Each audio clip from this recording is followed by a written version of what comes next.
Here we are. After a few days break, streaming break, that is. We're here because we're here. Okay. If you guys could get half the chaos that's going on here right now. You don't know the half of it. Good afternoon, good morning, whatever it is. Hello. Okay, I'm not sure who knows what's going on or what's not, who doesn't know what's going on, but anyway, let's just get through this.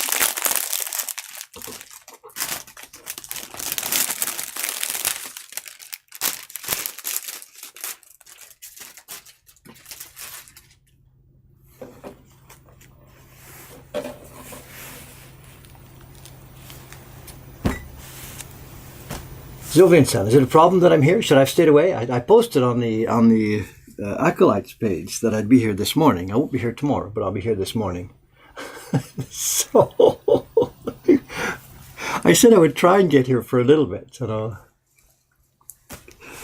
he stayed up late tonight in order to be able to tell people that David wouldn't be here. I'm sorry, sir. You know.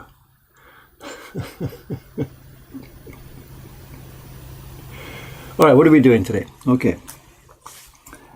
I guess some of you will know what's going on, some of you don't know what's going on. A few days ago, we got an order from a hidden dark page of the Japanese website that I run, an order for a print set that I made many years ago. It's a set of 100 prints. They depict some famous poets of old Japan. And I spent 10 years from 1989 to 1998 making the series. I made about one each month. It was wonderful. It kept me alive for 10 years. It gave me something to get training on, woodblock prints. It got tons of media attention here in Japan. Bought me a house, brought up my kids, sent one of them to college, all that kind of stuff. It's a way I made a living for 10 years and also trained myself how to be a woodblock printmaker. Anyway, after it was over, we took an order for 50 more sets of it, about 30 of which sold over the next 5 years. And then around in the early 2000s, I got busy with other work and this thing just went to sleep. It was done. I didn't have a shop, so there was no reason to think about selling it and stuff. So I just put the leftover prints in drawers and it went to sleep. I haven't sold one of these in, I don't even remember how long, 10, 12, 15 years. But there was a website for it, which I thought was shut down, but I guess Google indexes all these old things as well. And last week, a customer in Japan, a person in Japan, found the old website, and he actually clicked a button on the old order page, which had been up there for, 20 years ago or so. So Cameron wrote back to him and said, this is sort of not active right now, but he said he's really interested. So Cameron put up an order form for it. The guy clicked the button and paid for a full set of prints. So now we have to suddenly sort of get things ready.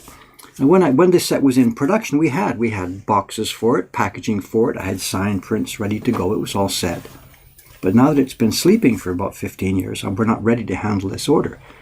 So it's all hands on deck right now. I went to Ome 2 days ago, found 100 of the prints, got them organized, got them ready. We've ordered paper for the packaging. I'll show you in a little bit what that's going to be all about. And we've told the customer it's going to take a few days or a week to get this all ready. And he said, no problem, I'll happily wait for it. So the next few days for me is going to be assembling all the components for this.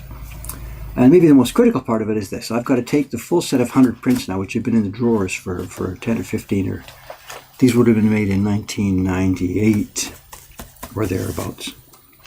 I've got to check each one. I've got to have a look at them, make sure there's no bark or something, take it off with a microscope, and then sign each one. So that's my job for the next hour or so, just looking at these prints one by one, checking them and signing them. It's not something horribly interesting for you guys to watch, but I am still here. So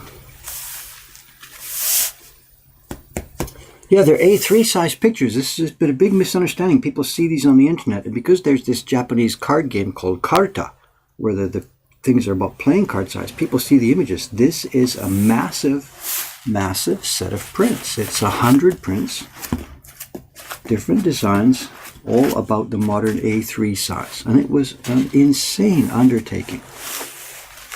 I've prepared a little bit of a slideshow to go along with this thing here this morning, which has got some pictures. In fact, here, I'll just pop up the first slideshow, the first slide, which gives you a view here. This is a picture taken at the final exhibition. This would be in January of 1998. I didn't quite get all of them where my daughter took the picture. I guess this is when we were setting up for the exhibition.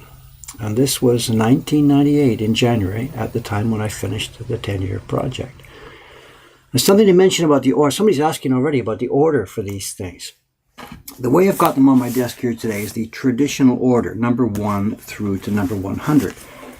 I guess this turned out to be a lecture this morning, isn't it? What the Poets Prince is back in, it's the 1200s, I think. It might be the 1300s, it might be the 1200s. There was a courtier called Fujiwara Taika. We know his name now as Fujiwara Taika. He was a poet, among other things. The courtiers had nothing else to do. And he did what had been very common in his day. He made a collection of poems. And he went back to about the year 700 or 780 or something like that. He went back about 500 or 600 years before his time in the 1300s and identified 100 wonderful poems and poets. And he made this collection of 100 people, one poem each, which is called in Japanese hyakunin isshu. 100 people, one poem each. And the earliest one was in the 700s, and he put himself in the collection. He's near the end. I think he's third from the end. So the poem, what we've got is a group of 100 people that spans 600 years or so. I don't know the exact numbers, I'm sorry. And it turned out that he hit a good spark, and it became something really, really popular. It stayed as an important part of Japanese culture all the way through from the 1300s all the way till up till now. And if you ask any cultured, it's usually women who know this. If you ask any cultured woman of, say, my age, 50s, 60s, or whatever, she, of course, knows all these poems by heart. Young people these days don't know them so much. They know about the poetry series, and they know some of the poems, but they don't know them all by heart. Anyway, back in 1989, I had been looking for material to practice. I'd been at my local library, and Igami-san just dragging things off the shelf for me, pulled off a book and said, "What about this?" And she opened the book, and it was this image, this first one. And I didn't know anything about the poet. Oh, you can't see it now. Just pop that off a minute.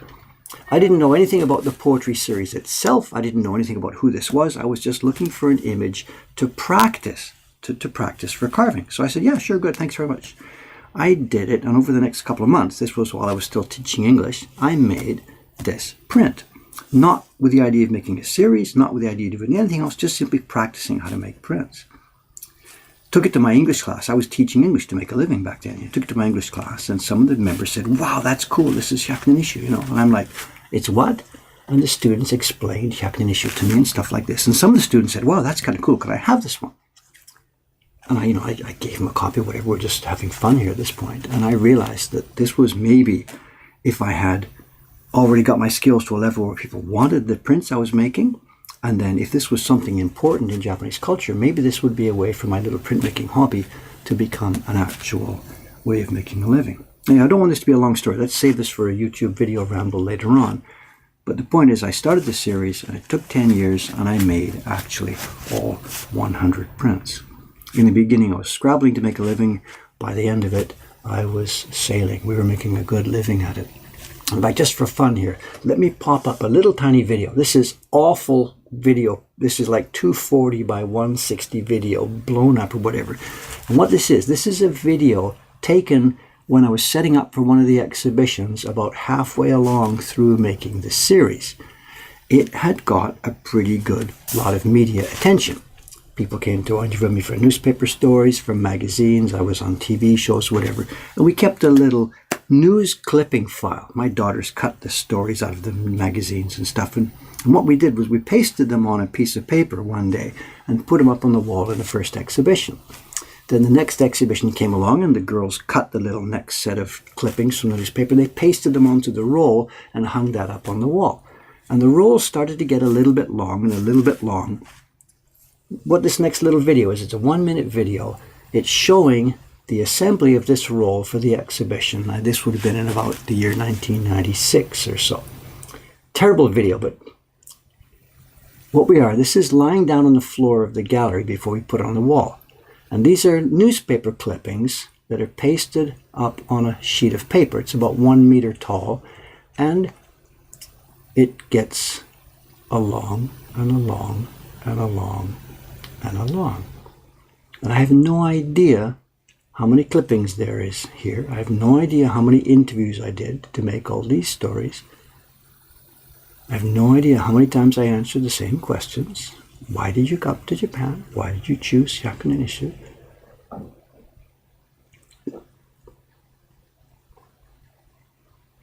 Here's my only workshop.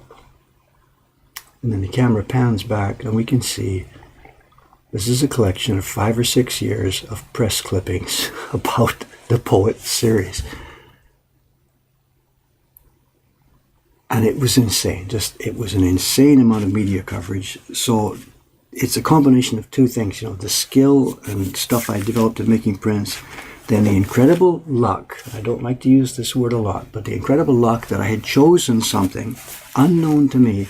I had chosen something of such importance to Japanese culture that as soon as the media heard foreigner, woodblock printmaking, 100 poets, it was that combination that brought in all the media attention. And that's why I'm able to do this today. If I just started making original prints or something, I would have been in one side corner of society, never doing anything. But because of that attention, it put me over the top there. All right, I do have to do this work today, so it's, I'm not just here to sit here and ramble and tell a story. This should be saved later for a YouTube video. And what I've got to do this morning now is check each one of these. I'm going to do that sideways, actually. If you check prints this front side up, your eyes tend to look at the print itself rather than the defects. But if you look at something sideways or upside down, your eyes don't see the image, your eyes see just colors and shapes. And I can see right away there's a little spot of bark here that needs to be pulled out. Questions, questions, questions.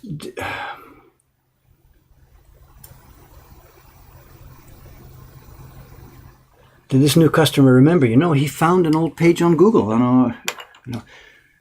We should really wake this up because I've got about 20 sets left in the drawers, and it would certainly help our business if we got them active and into the shop. Absolutely. So proofreading, start it backwards. Yeah. So for proofreading visual stuff, you cannot look at it the normal way. You have to look at it sideways or upside down. Okay, what I'll do here, I've got to answer questions, I've got to talk, I've also got to do stuff. So let me pull in the scope here a little bit. Put some light on this. And I've got to pull off these bark. This is funny too, back then I never cared about this. We just sent the prints out always as they were. Now we're trying to keep a much cleaner approach here.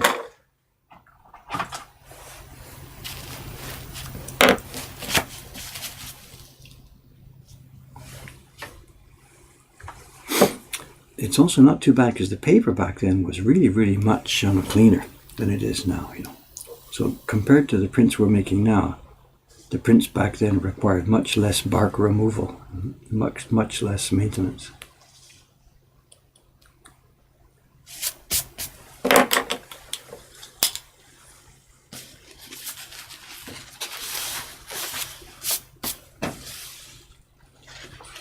What I'll do is maybe I'll do 2 or 3 at a time, or maybe a few at a time, and then stop and sign them, I guess. I'm not quite sure how to do this.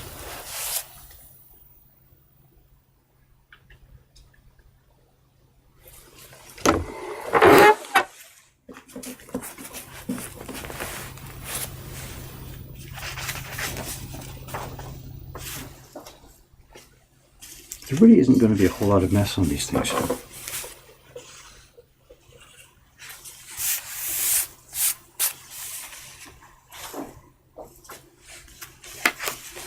Maybe we'll do 10 at a time. Okay, somebody was asking then about the order. The order of the prints is interesting. There's a traditional order from 1 to 100, which is the chronological order of the poets. The oldest one, Tenchi-ten, as I said, was about, I think it's a 700. And then the newest one was about the 1300s. But I didn't make them in the chronological order. And there's a few reasons for that. The traditional arrangement, the chronological arrangement, has them arranged, as I said, just randomly by the dates of the people. And it turns out that partway along, in about the group from number 56 to 60 or something, 56 to 68 or something like that, there's a whole bunch of women poets, female poets, all one after the other. Bang, bang, bang, bang, bang, bang, bang. And if I had made my series and sent it to subscribers month by month by month, there would have been months in a row with sort of boring guys sitting down with not so much interesting kimonos. Then it would have been a year and a half of sending prints with women standing up in gorgeous kimonos. It wouldn't have made sense to subscribers to receive the prints in that funny way. So what I did was I took the little photocopies of the 100 poets, laid them out on the tatami floor. And you could see then that the way they're broken up, the 100 poets, it turned out there were 20 women, 8 emperors, 12 priests, so 12 or 13 priests. The rest of the guys, there was 30 people, guys, courtiers sitting down, 30 courtiers standing up. So I made a visually interesting group of 10 by 10 by 10. And each group of 10, almost every group of 10 had one emperor, 2 women, 1 sitting, 1 standing. It had 1 priest, it had 3 guys standing up and 3 guys sitting down. That wasn't 100% because 2 of the sets had no emperor, so they got an extra priest. And 1 of the sets had somebody standing instead of sitting. But the point being, it made a visually comprehensive, a visually interesting set of 10. Because when I was selling this, I couldn't ask everybody, you must subscribe for 100 prints. It was too much. It's $10,000, you know. So I took this minimum subscription as being 1 year. People had to come on board for 1 year. So this was fine because each year's work had a nice balanced set of 10. It was okay. People could get a good set of 10. All right, going back to that slideshow, I've got a picture, I think. If I go back here, no, let's just go forward, I think. Where is it? This is the set on an exhibition later on. Here we are, the packaging. So there's the boxes. Somebody who stayed with me for all 10 years, this is what they received. They received a set of boxes, each one that had 10 prints. Oh, what's going on in the stream? Is there something here? Just a sec.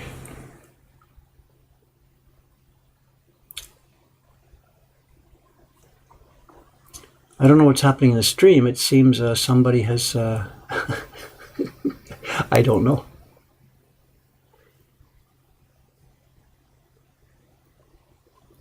So what should I do? Should I just shut the stream off and then restart it? Is that a way to kill this little problem here with all this people joining in?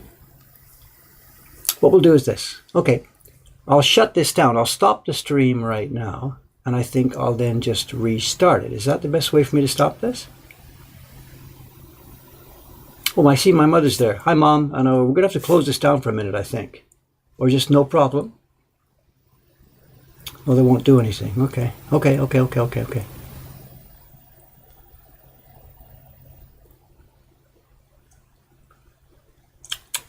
Give it a couple of minutes to go away. Okay, all right, good. Okay, I'll just leave it alone then. All right, sorry.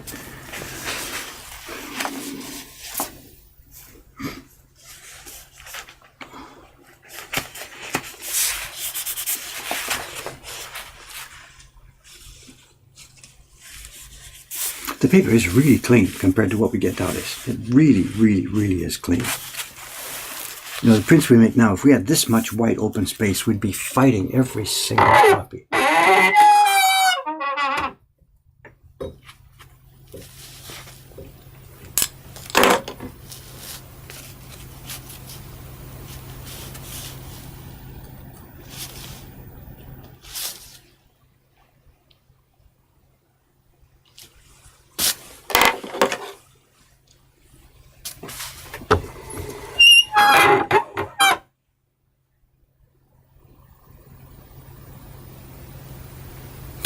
I don't know, I'm sorry.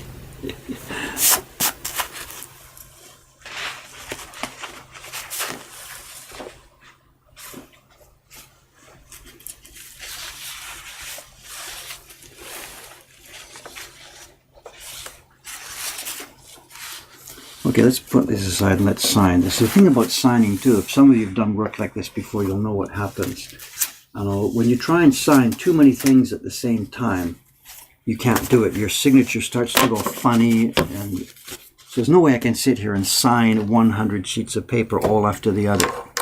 I've got to sign a few, then do something else, then sign a few, then do something else.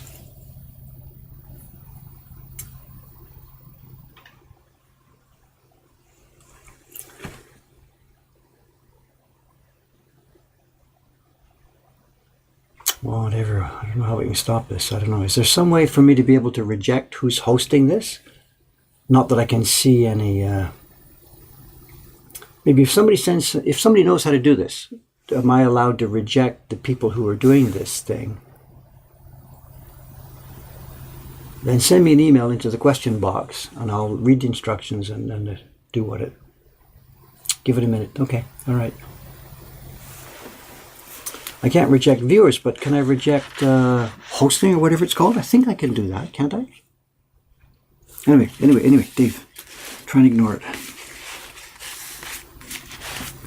Lefty Dave here with his signature.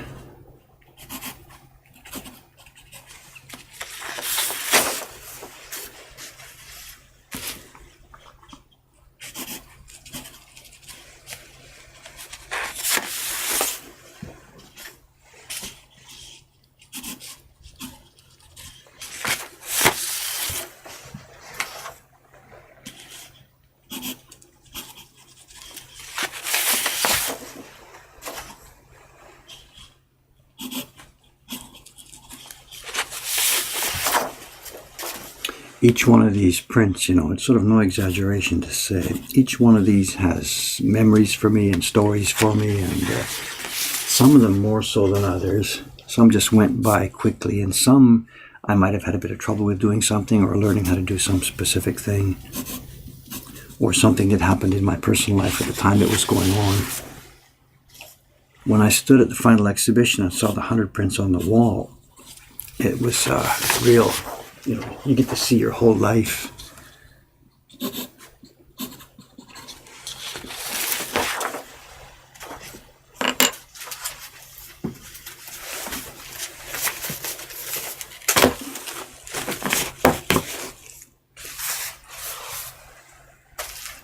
Is it getting quieter over there?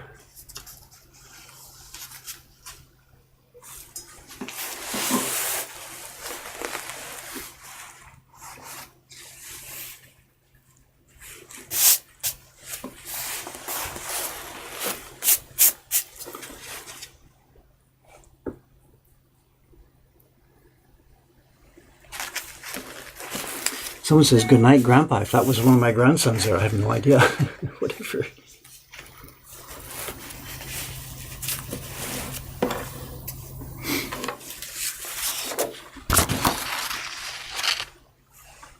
Well, actually, no, there's something else. I've got to be able to show you. I prepared this and then just put it down just out of reach. Hang on a second.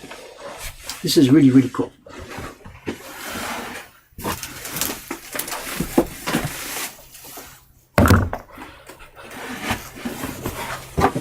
I remembered.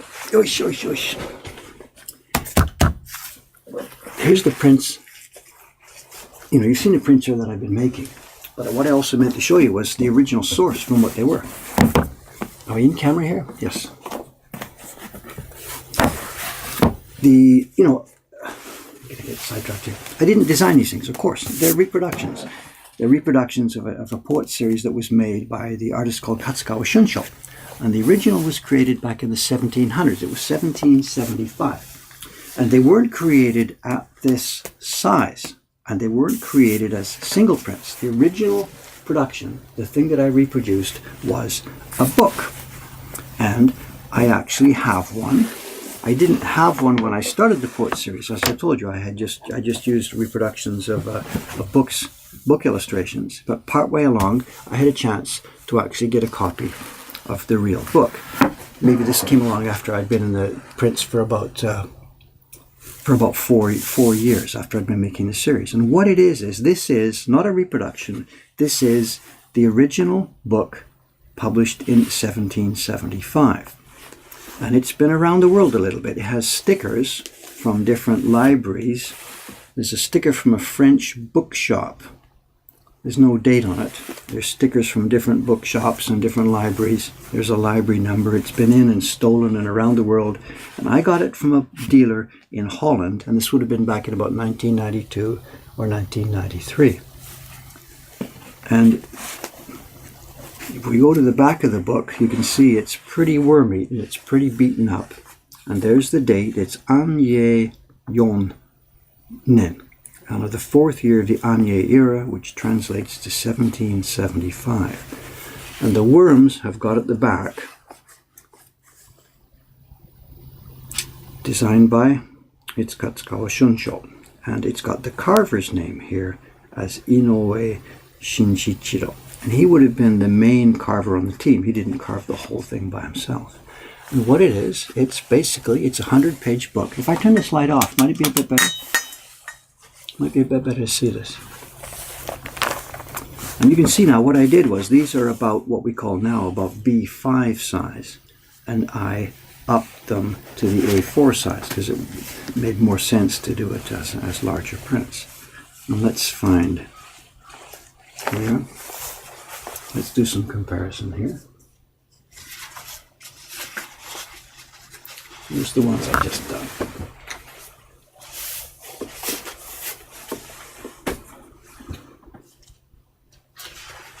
And there's the print of Ononokomachi as it was in the book.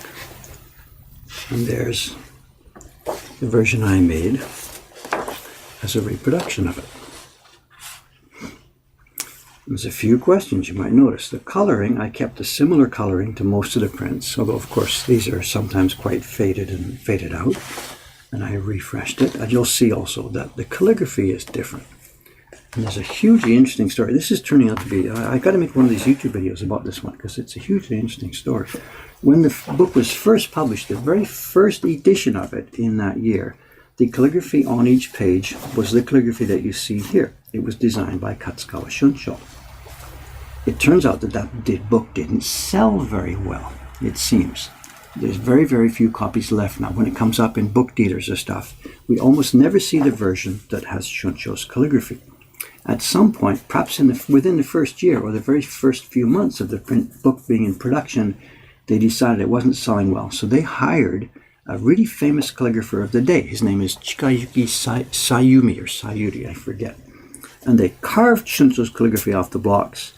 They carved a new set of blocks with just calligraphy by this really famous guy who was really hot and popular in his day.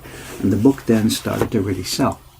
And when we see copies now in book dealers all over the world, it's almost always copies, the second edition, with this calligraphy inside it. So I say 1775, this is the second edition, so it could have been 1776, 1777, I don't know. There's no actual, the date of publication is carved into the blocks. So as they kept reprinting it over the year by year by year, it still keeps that same date. So when I say my copy 1775, what I mean is the book was published in 1775, and my copy might date from a few years after that. But it's so cool, guys. It's paper. This is a piece of paper that was moistened and rubbed on blocks in like 1770. You're Americans watching this. It's as old as your country is, and here it is. It's a white piece of paper and there's color on it. And how many people over the years have turned these pages and looked at these poems?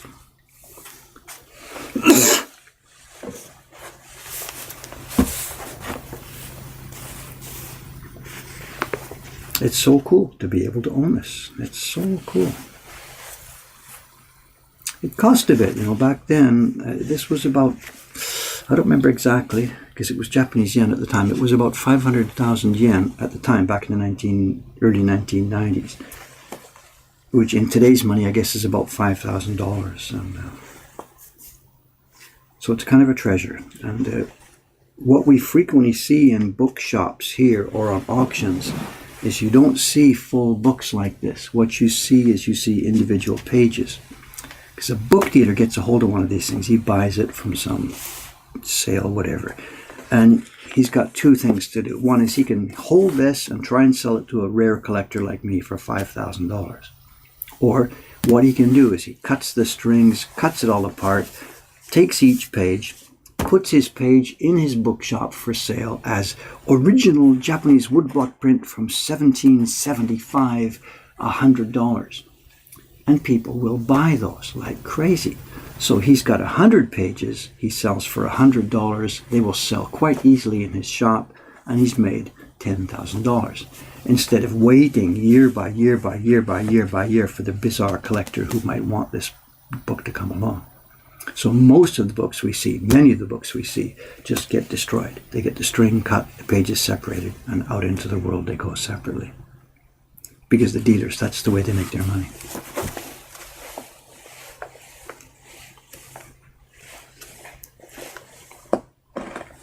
Anyway, I better continue with what I'm supposed to be doing. Has the stream quietened down, has it? So I should get back and pay attention and see if there's questions.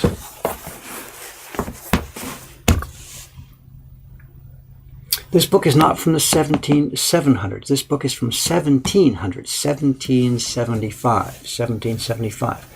There was a glorious book culture back then. We've shown some of them on the stream here before. Edo of those days was a hugely literate society, hugely literate. Everybody could read. There was books, hundreds and hundreds and hundreds of books published all the time.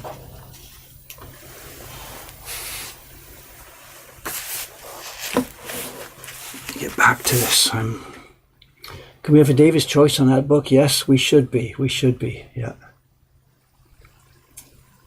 So as I said, we're confusing our dates. The book was 1775, but by that time, the Poet series was already old history. The Poet series is from about 700 to about 1300 as poems, not as a woodblock print. When these poets were first done, there was no woodblock printmaking. It hadn't been invented yet. Woodblock printmaking came along in the 15, 16, 1700s. So we've got a whole bunch of things mixed together. I'm sorry, I'm not telling the story in a very sensible way.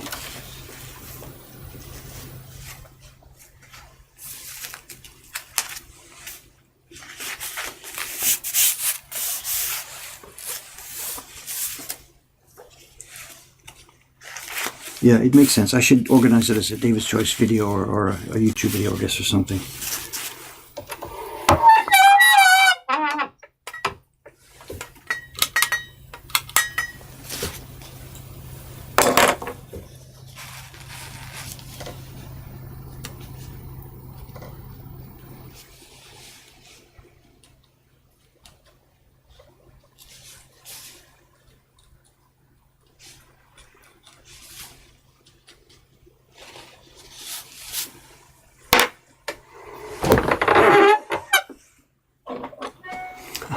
Chaos today. Does my hand oil damage old paper? I know that's an interesting question about it. You know, I've got that old book there, and then I've got my prints here. They're pieces of paper. They're smeared with color. They are woodblock prints. And this one here, this is now 20 years old, whatever. It's going to be 100 years old. It's going to be 200 years old. These are things to use and touch and consume. You know, maybe I've got a different viewpoint on this because I make these things. That book I just looked at, if we were to try and absolutely perfectly preserve it, we'd put it in a room where there was only nitrogen and stuff like this and blah, blah, blah, blah, blah, and it would never change. And so what? It wouldn't be usable. It wouldn't be anything. But as it is, I can sit here and grab this book and touch it and feel it. And the men who made it with the idea that it will be looked at and read and enjoyed and understood and touched and eaten. So I don't have any bizarre reverence for these. I really like this. I really feel a communication with it. But by touching it and using it and feeling it, we are wearing it out. And you can see what's happened. You know, this one is not so bad, but at the edge of the book, it's got a bit more worn.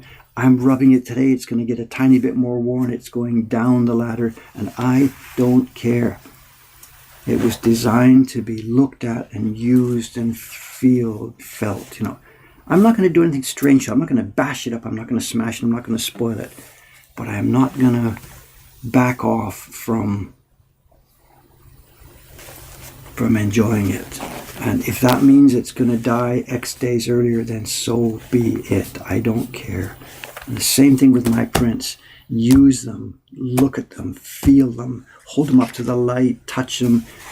As you do so, they get older and they get more worn out, but who cares?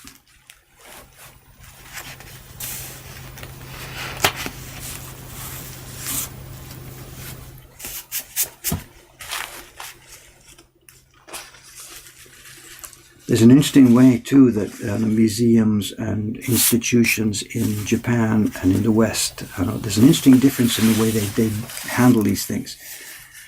if you're, I'm a personal guy. I can have this book and do what I want with it. But if you're an institution, you have sort of, what's the word? You've got a mandate to do certain things. And a typical, let's just call it a museum, where they're storing old prints and books.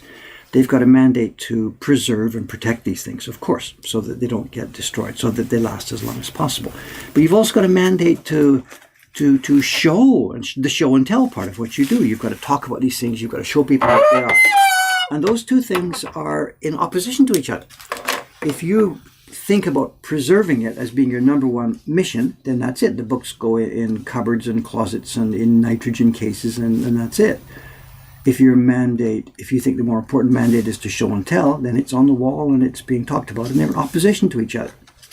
And my experience has been with Japanese institutions, they consider their number one mandate to be preservation. The idea of looking at it, letting researchers touch these things and things like that is secondary. And overseas, the places I've been to, like the Victoria and Albert Museum in London or the British Museum in London, they balance that mandate much, much better. I went to the British Museum. The guy said, come on in, look at the back. Dave, it's you. Come and look at these prints. And they opened drawers and showed me stuff, and we touched it and we looked at it and we talked and we learned. Japanese museums, no, no, no, no, no. It's closed, closed, closed. So whatever, it's cultural difference. It's, I get it. I understand what they're feeling, that they feel preservation is the most important thing, but I don't buy it. I don't buy it. Without touching, without looking, without studying, the preservation means nothing. Absolutely nothing. This paper was so nice back then, even within my own experience here in Japan now. This is 1990s paper. We have 2018 paper. It's night and day different. It's smoothly rocked. It's smoothly calendared. It has next to no garbage. If I had known where we were going with this, I would have bought tons and tons and tons of it back then. But I didn't. I just bought enough for my own needs. My God, it's so printable.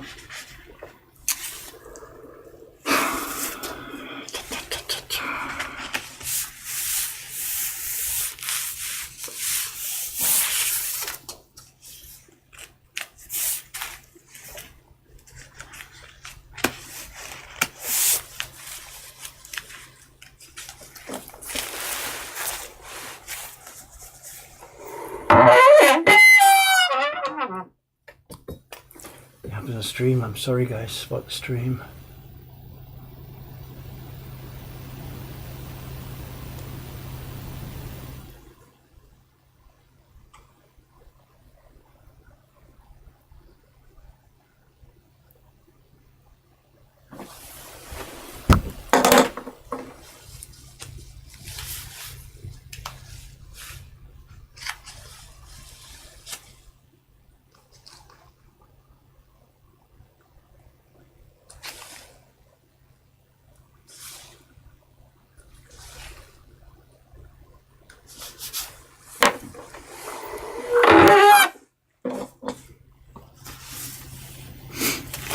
Okay, check a few more, sign a few more, check a few more, sign a few more. Let's do that. Let's keep this pattern.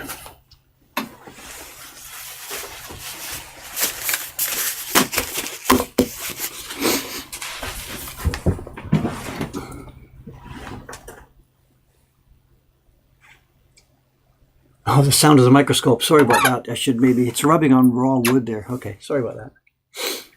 Someone's asking about downstairs. How did the electrical work go downstairs? He did what he came to do. He ripped off those wires for us, and we're now ready to move forward to the next step of getting the wiring. Downstairs, I got to tell you, I haven't opened the shutter in 2 days. I haven't been down there. I haven't had a chance to get downstairs at all.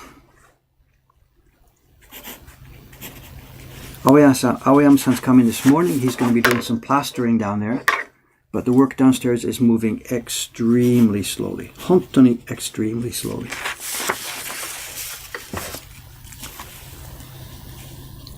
Can people read the calligraphy on these prints? Yes and no. The calligraphy on these prints is what they call hentaigana. And it's something that was very common in the era, in the Edo era. Any cultured person of the Edo era could have read this in a minute.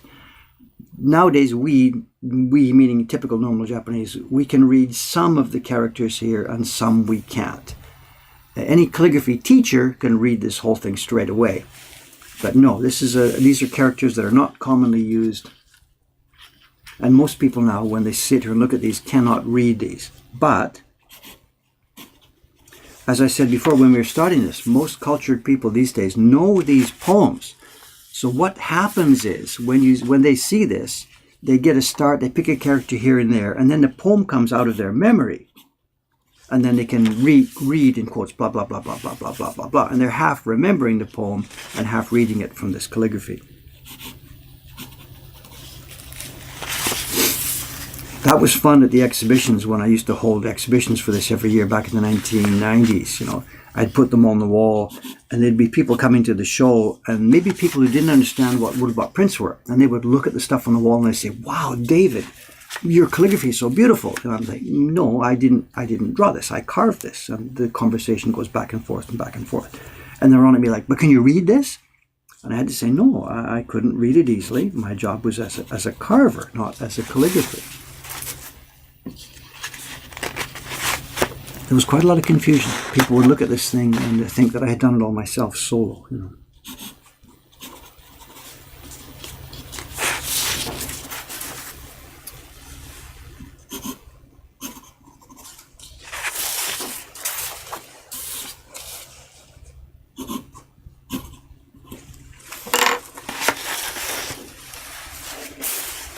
Hentai-kana, yes, it's a thing, it's a thing, it's a thing. A little knowledge of Japanese is dangerous, right, guys?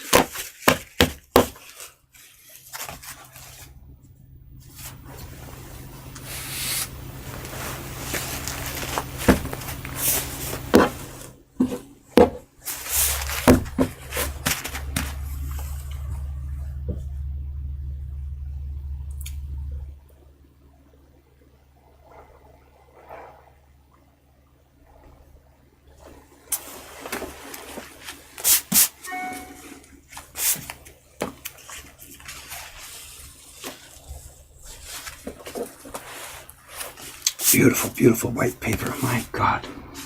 You keep coming back the same thing again and again. Sorry. You know.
Better, don't squeak.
Someone's asking about why signing in pencil and not pen. I know.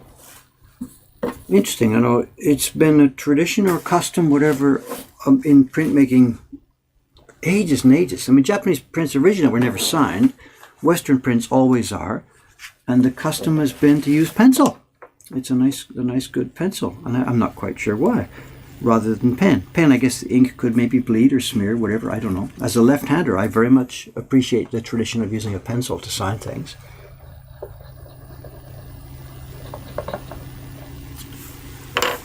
I'm missing questions and no idea here.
There's a new noise out there. Some of you might, long-term viewers might recognize that the noise has changed. You know, I've got the window here right behind me.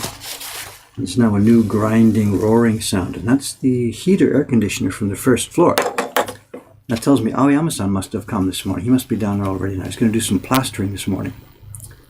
So he's put the heater on down there, and that makes a noise out in the back alley behind us.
Can't blame this one on the paper maker. This is young Dave printing.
Once Cameron gets here this morning, we'll be writing to this customer.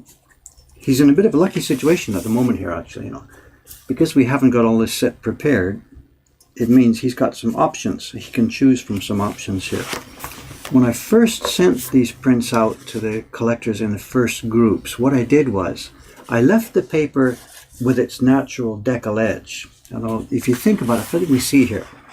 Let me get two, just a sec, hang on.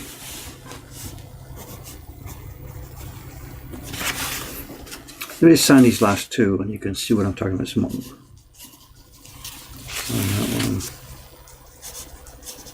Okay, when I bought the paper from the paper makers to make these prints, we bought it in a form. The paper came to me in this size. This is one sheet from the paper maker.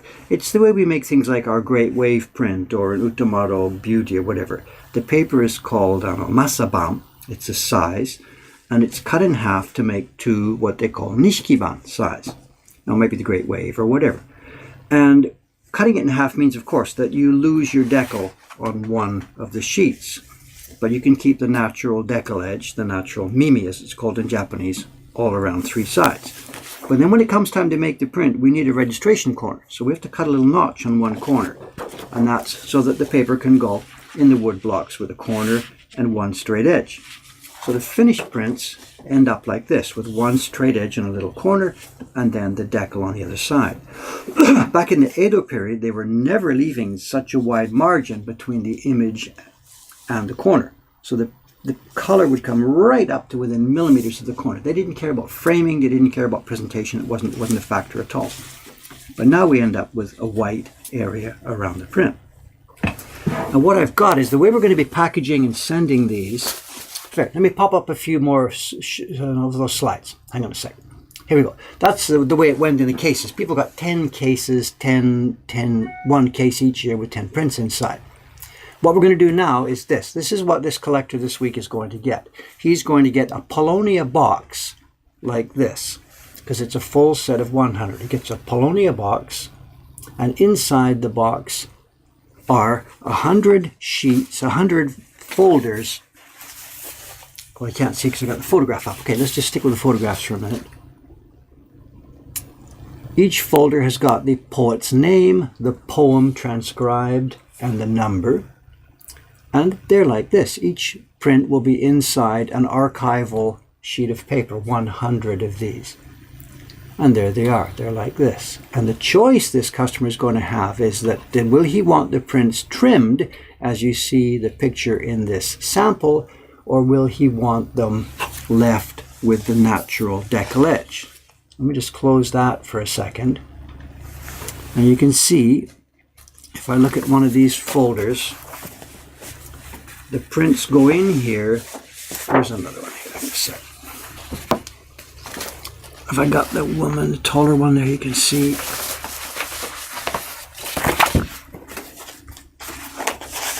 Whatever this one should do. The print just goes in with no stickiness, and it slides into the gutter so it doesn't move. It's just held friction fit in the gutter between the top and the bottom. And there's room. We can either trim them or we can leave them with the decal edge. And we're going to call this guy today. Cameron's going to write to him and ask him, which one do you want? This also leaves the option for people they can have an open frame in their house and they can take the print out, put it in the frame, and then later put it back into their storage collection.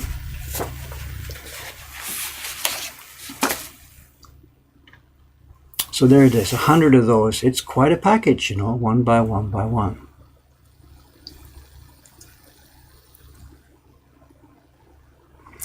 This is the way also we used to do it. There's the set of 10. It was a box with 10 of these sheets inside. This is when we sold them back in sets of 10. It's the same idea.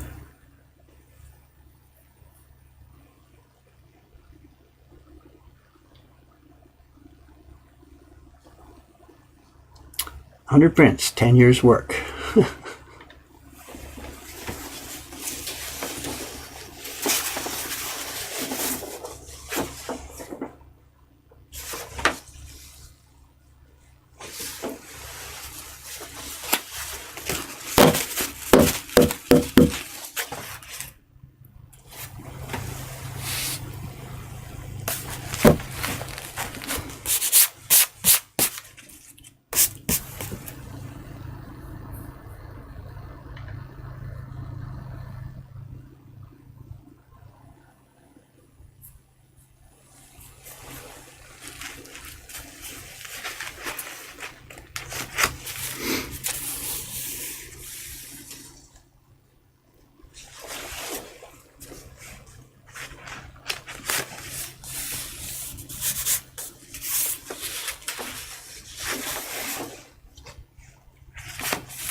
What's this? I see my name in lights here. Someone's asking, have you ever considered making the display stands a larger size? Yes, yes, yes.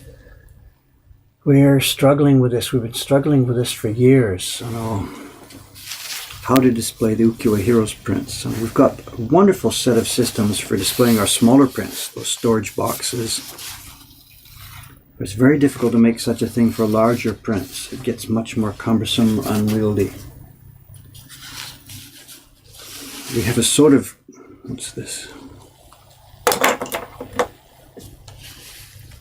Oh, there's a blue string buried in the paper. Nothing I can do about that.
Oh, this one. This is, I don't know, what is it, number 48. This one's in, it's a story behind this one.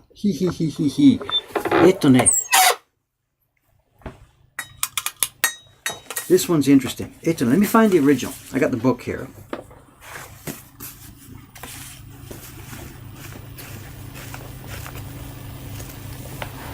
Here's number 48. Here we are. This is the original. And by the time I got to this stage of the book, I was doing a couple of things differently. The original book is all done with just 6 colors, 6 or 7 colors. They were trying to keep production costs down, you know, obviously. When I was doing one by one over a period of 10 years, there's no way I should do a 10-year series with just 6 or 7 colors. So month by month by month, I started to rejuvenate the prints, use the same design, the same carving, but I would use a different color scheme so that the set of prints looked a nice, interesting set of 10 prints. But what I was doing was, I took the original drawing, scaled it up photographically. I didn't use Photoshop. I didn't have that back in those days. It was just done by camera.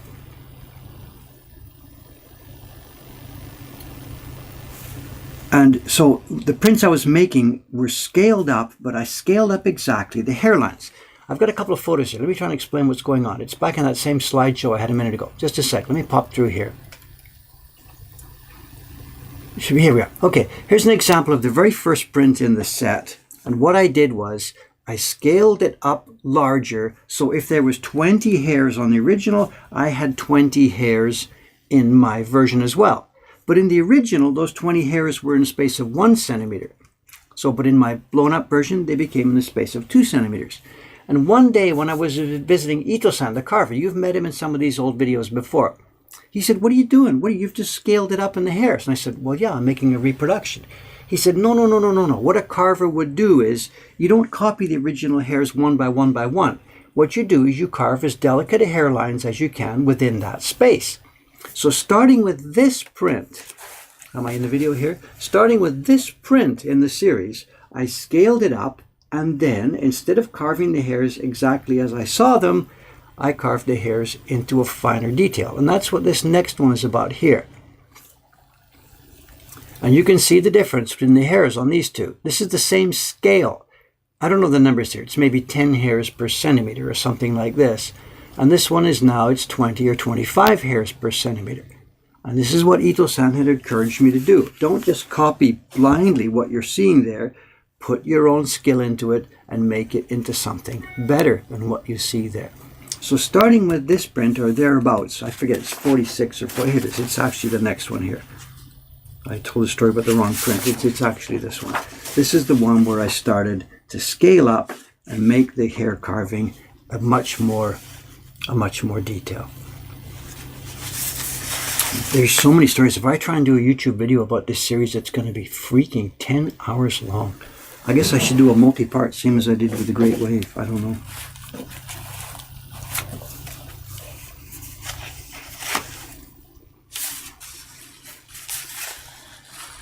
I'm getting my order mixed up here. It's number 48.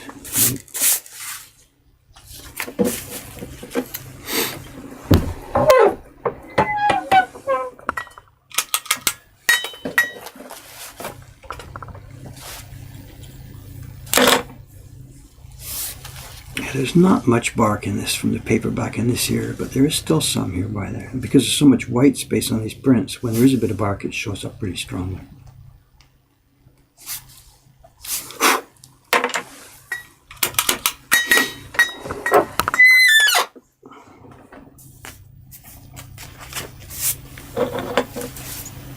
Okay, let's sign a few again. Checking, signing, checking, signing. I can't check 100 and then sign 100. There's no way.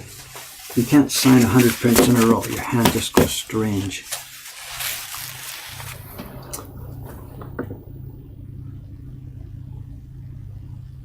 Someone's asking about displaying the prints, you know. There's really, really, really no easy answer. You know.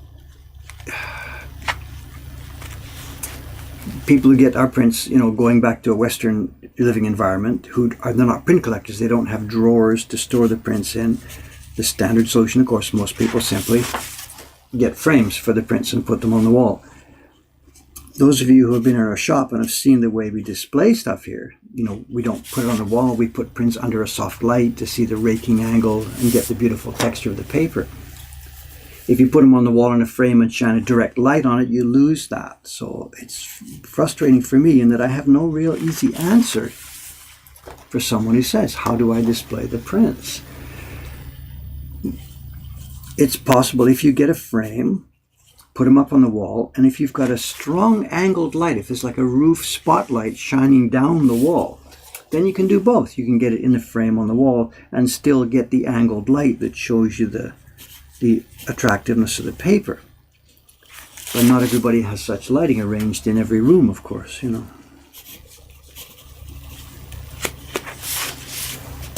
No easy answer. Most people will frame them because of what they want to see mostly is the interesting image. The fact that they look better under raking light is not the number one point for most people, of course, you know. If you do frame it, put it up on the wall, please keep it out of the sunshine. If you put it on a wall where the direct sun shines, then the pigments are going to fade. Absolutely. So it's a basic rule, which every framing shop knows about. Will tell you, keep it out of the sunlight.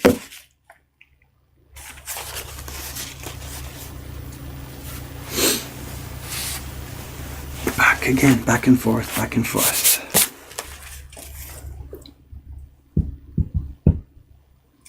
John Green signed 200,000 copies of his newest book. What's your excuse? Whatever, he's Superman. There's nothing else to say. If he really signed 200,000 copies, I can't imagine that it's very readable. Whatever, go for it. I myself find that I can't do that. After signing something, I can't give you a number. After 20 or 30 copies or whatever, something goes wrong, something goes funny. It's not muscle, it's your mental thing. You can't make the same, or at least I can't make the same similar signature. I forget letters. I'd put a B instead of a D and stuff. It just doesn't work for me. So I don't know. If somebody else can do that, then by all means, go for it. But I can't do that. So am I left-handed? Yes, I am very, very, very much left-handed. So.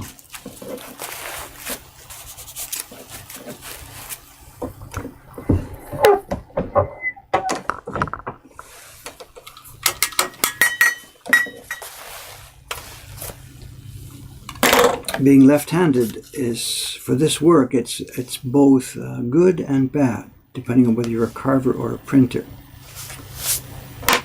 if you're a printer working with traditional wood blocks, being left-handed is a real handicap because you're pushing the paper the whole wrong way into the registration marks. But if you're a carver who is carving traditional calligraphy, being left-handed is a real assistance. It's a real help. I don't know if I can explain. I don't know. If you think of this, let's try and take an example here. I might need to zoom in. Let's try this. If it'll work or not. Let's get this thing out of the way. Let's just take this calligraphy that's right here, whatever. Okay. Calligraphy in Japan, they're done by right-handed people, and the work always runs from top to the right. Your brush comes down, right. If there's a horizontal stroke, you can see it's made from left to right. That's just the way the characters are built for right-handed people to use with a brush. I'm a lefty, so for me to try and do calligraphy with a brush, I get here and I'm trying to do this. You're pushing the brush instead of pulling it, and the calligraphy looks really bizarre. So there are certainly no traditional classical calligraphers in Japan who are left-handed. It's right, down, sweep, down, down, sweep, and away you go with your right hand. Okay, let's look at this character here. For a right-handed calligrapher, he's going to come down, the thing goes up and around and pulls off to the right, and it's a natural movement for a right-hander, this thing going out to the right here. For a left-hander, again, as I said, you end up pushing the brush and it doesn't work. But when you're making a woodblock print, you know what I'm going to say here? This is going to be on the block flipped over. It's going to be the other way round. So when I'm doing my knife on this, it's going to come down this thing. Imagine this is a mirror image. My knife is going to, can we see it from the back if I flip it over? Here we are, it's right here in the back. So my knife is going to come down this line with my left hand and go zoom, zoom and out, zoom and out. Calligraphy works for a left-hander because it's all backwards. Carving calligraphy works for a left-hander. Drawing calligraphy doesn't, but carving it does. So I sort of joked about this all the time during the exhibitions when I had these on the wall. Many people say, oh my God, the carving is wonderful. It looks just like hand-drawn calligraphy. And I would just either say, thank you very much, that's good, thank you. Or if it was time to tell a story, I would tell them the story. It's because I'm left-handed that I've got a really good help in carving calligraphy. General work, the lines go either which way, it doesn't make much difference. But when you're carving calligraphy, to be a left-hander is a benefit, not a negative. It's a feature, not a bug. And when you're a printer, the other way around, again, let's look at this sheet as though we were printing it. The registration marks are on the right-hand side, and if you're a right-handed printer, you're pulling the paper, boom, boom, boom, boom, into the registration marks. If you're a left-hander, you're pulling the paper, boom, boom, boom, out of the registration marks. For a lefty, using traditional blocks, printing is very, very, very difficult. I heard the doorbell. This must be Cameron's sound. Look at this. It's 9:15. Good morning. I know, my train was actually delayed. I thought they had straightened things out. So that's your excuse, is it? It's okay. It's good. Every time I see you on Monday, I'm sort of, oh, who is this guy? Oh, yeah. I remember. I remember who this is. So, you don't have the same problem for the people who come once a week. It wasn't last week. It was 2 weeks ago. Did I tell you the story about that? You left and you said something like, I'll see you in a few days. Yeah. And I thought, well, you're going back to America or something? What do you mean? And then you looked at me like a dope. It's Friday. Yeah. Oh, soka. See you in a few. He's a normal person. He works Monday to Friday. Cameron goes home and has a life on Saturday and Sunday. But I didn't get that. He says, see you in a few days. And I'm like, why? What's wrong? Why? What happened? So, the poets, it's coming together. It's coming together? It's coming together. It's okay. It's ups and downs. A few things. We have to take some pictures today and send to Sasaki-san in Miyagi-ken, because it's going to be a while before we can get this delivered to them. Yeah. And I really, really, really want to keep him in touch. In the loop, yeah. So I want you to, as soon as you get settled this morning, please shoot some photographs of this so we can tell them what's going on. Sure. I'm checking the paper. I'm signing each one here right now. Cool. And what do you think about this? I'm thinking we should maybe offer him an option here. The packaging material is coming. It's going to be delivered tomorrow. Oh, great. I hoped it was supposed to be delivered the weekend. It's going to be delivered tomorrow. So we have to cut and make these folders. But what I did was, the prints, as we have them stored, have the natural decal on them. Yeah. On three they sides. Call that Mimitsky, something like that? So. And I left it like that because I really like that. But during the time I was making these prints and sending them, I did get feedback from people like, how come the prints are so messy around the edge? Because people who just looked at them for artistic or poetic reasons or whatever, for them, that's not a feature, that's a bug. It's an actual mess. And I get that. I like natural decollage because I'm a printmaker. I like to muck around with it. Yeah. But they're all different sizes. They're all wibbly wobbly. Okay. The paper makers don't keep their grid straight. Some of them are crooked. Yeah. The next one is big. You see what I mean? They're all variant. So what we did partway along during the Poet Series, when we started to send this way, we trimmed them. And they would go in here cleanly trimmed. And to me, this is boring and not interesting. But there are customers who this is clearly superior and superior. So it might be we've got the chance here. This guy has ordered this set, and we've got them all here with Mimi. Yeah. So let's take a picture of both ways and ask him. Give him the option. Which way would you like this? The natural decal edge with some variation, or do you want the clean sharp edge? Okay. We're getting more involved in actually getting this thing together, and that. Printing them, you had to cut your own Kento, right? I was explaining on screen a few minutes ago. What happens is when we get the paper is this size, this dimension. Because call it size, we're talking about two different things. The paper is this dimension, and there's no way I can do Mimi all the way around. Right. You can't. If you ordered paper that size, it would be double the price. You got to rock little tiny sheets one by one by one. Yeah. They actually make them. They make 1, 2, 3, 4 with a little barrier in between. Okay. So the paper comes this size. So we've got to cut it in half. So anyway, we've always got one smooth side. Right. And then to get it into the registration mark, we've got to trim a little bit of the registration off, a little bit of the decal off there so that it goes into the registration mark. Right. So there's no way around it. Even if he wants the decal, we're still going to have one corner straight. That's just life when you're making woodblock prints of this type. So let's do that. When you're settled and when we're finished the stream, let's take a couple of photos. And I won't cut one of these, but I'll show them one of the older ones. And let's give them the option. Great. And the other thing I've got, which also I meant to chat with the stream about this. Good morning, by the way. So the stream, it's gone crazy. There's been thousands and thousands and thousands. There's been a bunch of visitors. I didn't even understand, but there's all kinds of. Anyway, so my God, we're running out of time. Quickly, let me grab this. What I also got in Ome last night when I was over there, I found in the closet this. And what this is 25 years worth of the newsletters that I sent to people while I was making the Poet Series. I mean, the first 10 years of the Poet Series, and it moves on. So we've got this in paper version. Yeah. They're all on the net, but he maybe want this, or he may doesn't want this. We can send it to them as service, and if he wants to see all the stories of how the Hecknisha was made and the first customers and blah, blah, blah, blah, blah. Wow. Or maybe we shouldn't even ask, just send it to him in the mail today so that he gets it in advance while he's waiting for the prints to arrive. I think that sounds like a good Look at this. I mean, idea. Bang, I published this, There was no computers. I had a little sharp word processor which printed stuff out in these strips. And you cut it off in strips, and you got wax, and you put them on a piece of paper with that ruby red film where there was going to be photographs. Then I would take the photographs, mask them out. It's weeks of work to get each one of these things ready. Wow. I took it down to the print shop, the actual printing press. Ka-chung, ka-chung, ka-chung, ka-chung, ka-chung, ka-chung. Oh, wow. I did it 4 times a year. It was a quarterly newsletter. Gee. You see what I did? I put the 100 circles. There was 100. The numbers 1 to 100, and I circled each one as it got finished. I should maybe try and zoom in here. So by the end of the series, did you have all 100? So of course, as we went up, there's some circle, and if you go through to the end where it was here, look, this isn't the last one, it's nearly the last one, and here we are, they're nearly all circled. So bit by bit by bit by bit. It looks like we're running out of time here. It's 9:20. Okay, this is Kawai-san here coming. And Aoyama-san. So Doi-san's off today. His mother's in the hospital. Oh no! For probably the last time. She's 98 and he's doing bed watch. So he said, I can't come. Good morning, Aoyama-san. Hello. So Doi-san's off for the foreseeable future, and it may take a few days. It may take months. We have no idea, but it may have no choice. Doi-san, hello. Gotta be with his mother. Of course. No, I get it. Absolutely. So we're going to cover for him.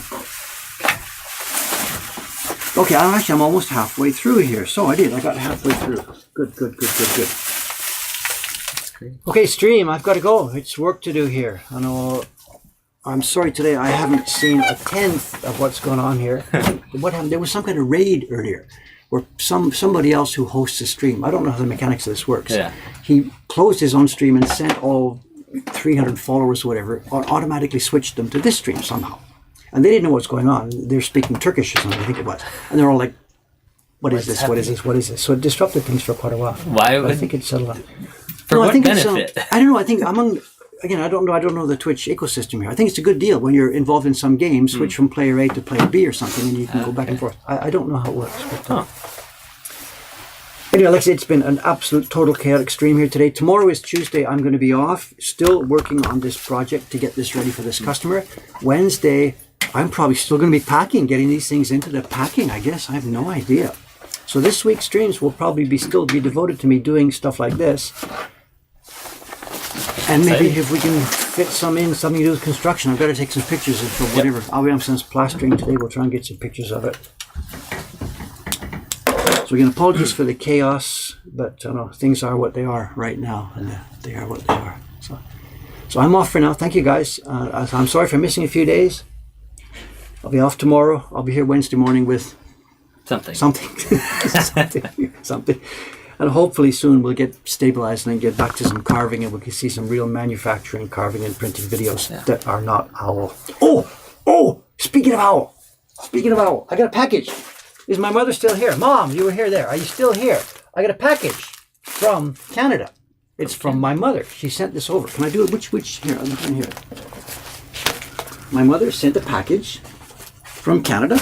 I had no idea. She said there's something coming over, but I had no idea what it is. And is she still here? It's a soft, fluffy package, and it is. She has found an owl. That is wonderful. This has got to join our YouTube page. We've got on our YouTube videos now. This has got to absolutely join those. And maybe it should be in the Twitch streams. Live unboxing. Wonderful. So, is my mother still there? Hey, Mom, you still there? I opened this yesterday, and it was just so funny. We could not stop laughing. So that is amazing. Bet Bull, if you're still there, say hello again. She may have got lost. She may have gone home because it was so boring today. Yes, she's still there. Yes. Okay, thank you. For those who don't know, the lady that just posted in Bet Bull, that's my mother. And she sent me an owl, and there's something else inside under the owl here. Another gift? It's another gift, and some of you won't have any idea why or what this is here. It's one of those things that you use when you are trying to thread a needle. Wow. Of course. Your mother has some thoughtful gifts. Hey, good presents for my mother for my 99th birthday. Look at this owl. Is this, I don't know, something, it's Canadian, I guess. I've got no idea. Is it a famous image or an owl or whatever? Its name is Aurora, it says. Anyway, it's going to become part of our streams here, part of our YouTube videos from now on. So that is excellent. And the other thing too is, this is backwards. This is a present from my mother, but today is my mother's birthday. She's right there today on her birthday watching this. Happy birthday. So, somebody's asking how old is Dave. Well, I can tell you, I'm 66. I won't tell you my mother's age, but you can work things out. I'm 66, and she had me at whatever age she had me. It's her birthday today. It's a big one. It's got a nice big number in front. Look at this. Happy birthday, Betbo. Thank you guys for doing this. That's so I guess great. maybe this character, if it's famous in Canada, might have a name already. If not, looks like it's got something printed on the backside there. Aurora? Or is that the company? Brand name, I guess. Okay. This may or not have a name, so we can toss this idea out. If it, well, no, we've already got the name. It's a superb owl. Superb owl. Super bull. Okay. Look at this. Look at this, all the happy birthdays for Dave's mom. She hasn't had this many people say happy birthday to her since she was like 10 years old in school. That's so fun. Are you still there, Mom? I'm not sure. I don't see her poking up here. I can't see, stuff's going by so fast. Hey there, Betbull. She says, thank you. All right, good. My life is complete. Thank you very much, gang. Thank you very much. I'm always thinking that this birthday might not be such a happy one, but, and I guess it's not in some ways. But anyway, thanks, Mom, for the reverse present, and have a good birthday. Have a good one. Have a good day. Okay, I have got to get out of here. Let's go. Okay, thanks very much. Okay, guys. Thanks, guys, again. Off tomorrow. I'll see you Wednesday, and we'll try and make this guy part of our videos, or maybe part of our streams in the backgrounds from now on. So, okay, see you guys. Bye-bye. Thank you. Where's the video here? Click it off. Owl's name is refrigerator, it says here. So What does that mean? no idea. And somebody knows more about this than I do. Oh no, I think it's a reference to in reference to our own your page with the owls and then the refrigerator taking over things. So. More bells. Okay, my God, I got to get going. There's so much stuff to be done today. Wow. Okay, we're going to shut this down. Thank you very much, gang. Thanks, Mom. Thanks for the present. Okay, bye-bye.